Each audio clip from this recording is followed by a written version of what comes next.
दोस्तों नमस्कार, स्वागत है आपका लॉयर्स एंड जस्टिस पे।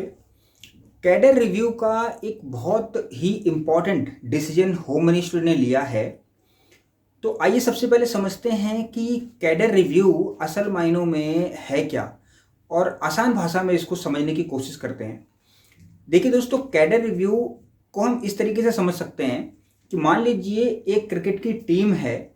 उस टीम में जितने भी खिलाड़ी हैं, उन खिलाड़ियों को एक पर्टिकुलर रोल दिया जाता है कि ये चीज़ आपने करनी है। किसी को फील्डिंग करनी है, किसी को बैटिंग करनी है, किसी को रन रोकने हैं, किसी को रन बचाने हैं, और कई बार कुछ रन देने हैं या कुछ और चीज़ें करनी हैं। तो एक टीम के अंदर हर एक मेंबर की एक रिस्पॉन्सिबिलिटी होती है। तो पूरी टीम को कैडर कहा गया और उसके अंदर हर एक व्यक्ति का रिव्यू को कैडर रिव्यू कर दिया गया।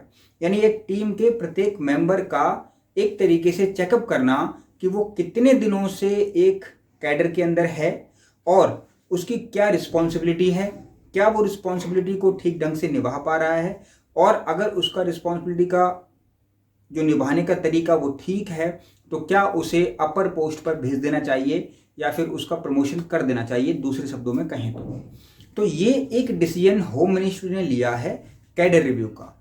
अब इसको स्टेप बाय स्टेप समझने की कोशिश करते हैं। तो दोस्तों 1965 में बॉर्डर सिक्योरिटी फोर्स बनी थी, जिसने बॉर्डर को प्रोटेक्ट करने के लिए ये फोर्स बनाई गई, बीएसएफ जिसको कहा गया। उसके बाद से ये एक लॉन्ग पेंडिंग मसला है कि कैडर रिव्यू होना चाहिए, लेकिन किन्हीं भी वजहों से कैडर रिव्यू नहीं होता है। बट हालिया एक द हिंदू न्यूज़पेपर ने एक खबर छापी, मैं बताता हूँ आपको। तो ये एक हेडलाइन है दोस्तों, ये न्यूज़पेपर है अगस्त 14, 2025 का, ज़्यादा दिन पुराना नहीं है। तो इसमें ये कहा गया कि union home ministry approves first ever cadre review of BSF personnels.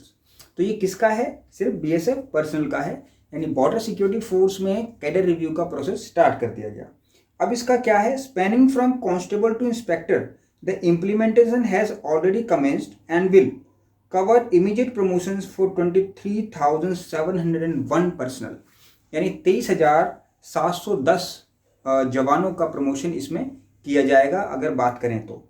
उसके बाद अगर इसके बेनिफिट्स को देखें कैडर रिव्यू के, तो इसमें मैं आपको ये बताना चाहूँगा दोस्तों, सबसे पहले ये एक हिस्टोरिक चेंज है।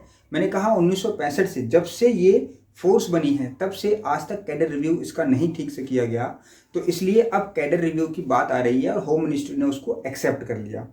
अब कहते हैं हु इज़ अफेक्टेड, तो ये स्पेशली ग्रुप बी और ग्रुप सी जो कैडर है, जो एम्प्लॉयज़ हैं या फिर कहें कि जो जवान हैं, उनके लिए ही है और उनके प्रमोशन पर ही ये बात करेंगे। तो इसमें मैं आपको बता दूं, फाइनेंशियल एक्सप्रेस की खबर के according the changes apply to group B and group C staff, meaning those from the rank of constable up to inspector, यानी जो कांस्टेबल के रैंक पर हैं उनको प्रमोट किया जाएगा up to the inspector rank, यानी constable, head constable, sub inspector and inspector. तो ये जो है प्रोसेस स्टार्ट होगा, लेकिन कैडर रिव्यू के बाद। अब इसमें एक और बात है कि इसमें 3,994 कुछ न्यू पोस्ट हैं, उनको भी ऐड किया जाएगा।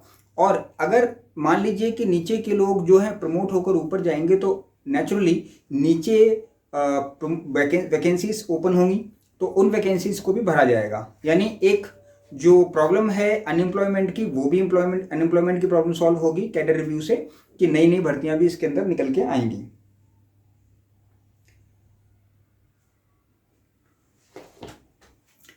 इसके अलावा दोस्तों इन चीज़ों से एक मोरल बूस्टर भी मिलता है। कई बार हम देखते हैं या कई बार चीज़ें सामने आती हैं कि एक यूनिट में रहते रहते कई बार आदमी बोर हो जाता है, एक पोस्ट पर रहते रहते बोर हो जाते हैं, वही ड्यूटी वही सब कुछ।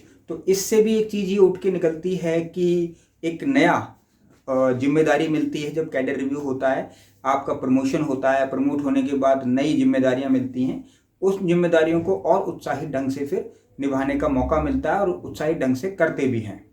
दूसरा, कैडर रिव्यू से एक और बेनिफिट ये है कि अब जो आपका जो फाइल तैयार होती है एक तरीके से हर एक पर्सनल की, उसको भी देखा जाएगा कि उसके सर्विस रिकॉर्ड में क्या क्या इश्यूज थे और कहीं पर क्या उसके साथ कोई प्रॉब्लम जानबूझ के क्रिएट तो नहीं की जा रही है। अगर इस तरीके की प्रॉब्लम्स है, और इसमें एक और बात मैं ऐड करना चाहूँगा कि अगर इस तरीके की प्रॉब्लम आप फेस करते हैं तो कोर्ट के रास्ते हमेशा ओपन होते हैं। आप रिट फाइल करके हाई कोर्ट के थ्रू जा सकते हैं, और उसमें अगर किसी को प्रॉब्लम आती है तो आप उस प्रॉब्लम को भी सोल्यूशन फाइंड आउट कर सकते हैं। तो ये एक छोटी सी जानकारी थी कैडर रिव्यू पे।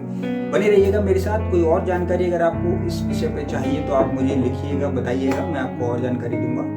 बने रहिएगा मेरे साथ लॉयर्स एंड जस्टिस पे। नमस्कार।